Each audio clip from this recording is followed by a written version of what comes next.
சகோதர சகோதரிகளே, ஒவ்வொரு கூட்டத்துல வலியுறுத்துற அதே கருத்தான் நான் இங்கேயும் சொல்றேன்.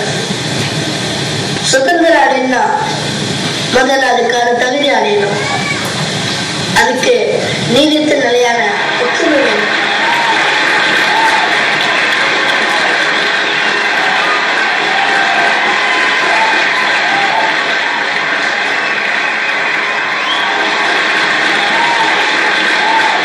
அது மட்டுமல்ல, ஒவ்வொரு இந்தியனும் தன்மானத்தோட வாழ வழி செய்ய வேண்டும்.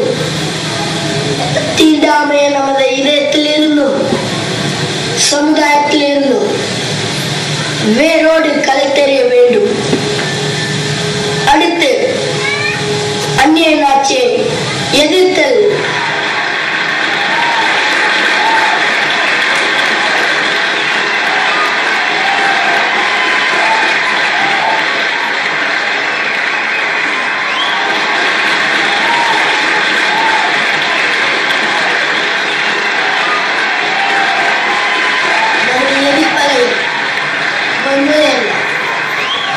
வன்முறை பகைமையைத்தான் வளர்க்கும்.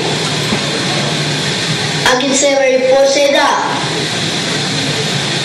அது உங்கள் கண்களை திறக்கும். ஆங்கிலேயர்களின் கண்களை திறக்க வேண்டுமானால் நீங்கள் அணிந்திருக்கும் சீமை துணிகளை இங்கேயே தேயிலிட்டு பொசுக்குங்கள். அகிம்சை வழி வன்முறைகளை துடைத்து வைப்போம். நீங்களும் என்னை போல கையால் நெய்த ஒரு முழுக்கதல் ஆடைதான். ஆனாலும் அதனை மானத்தோடு அணியுங்கள். இனமானமும் தன்மானமும் இந்தியனிடம் என்று தலை தோங்கி நிற்கட்டும். அகிம்சை என்ற திடமான கொள்கை பிடிப்பில் நாம் அனைவரும் ஒன்றுபடும்.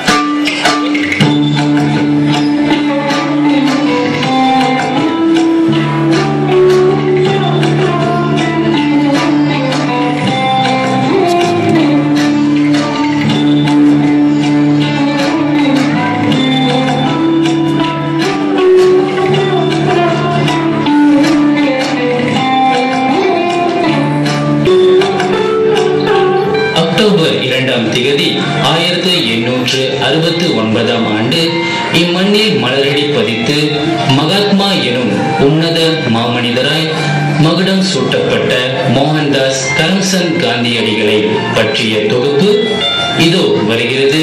அடுத்து அகிம்சை வழி நின்றார், அறவழியை சொன்னார், சோதனைகள் பல வென்றார், சுதந்திர சாதனை பல செய்தார். அமைதி வழி நின்றார், அந்நியனை அன்பு வழி அடிப்பணிய செய்தார். தீண்டாமை வேண்டாம் என சொன்னார். நூல்கள் பல தனது நுண்ணறிவால் கொய்தார். தன்மானம் காத்து நின்று கதராடை உடுத்தும்படி சொன்னார். அந்நிய துணியை அனல் தீயிட்டு அடிமை வலையை வென்றார். மின்னிய சுடராய் சுதந்திர தந்தை எனும்